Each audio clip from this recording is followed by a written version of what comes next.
شميلة سحبت المحلات كامل حق شميلة.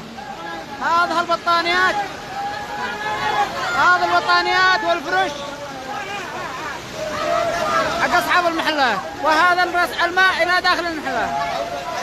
هذه البطانيات والفرش في بعض الأصدقاء يقوم بأخذ منهن وهن ما شد، وهذا إطلاق النار يحذرون الناس من الابتعاد، لأنه الماء أصبح على متر ونص تقريبا. الله يخرج البلاد والعباد من هذا، الله يستر، اللهم اجعلها أمطار خير وبركة، اللهم صيبا نافعا. هذه جولة شميلة، ما ولا تحصل فيها أدنى. المفارق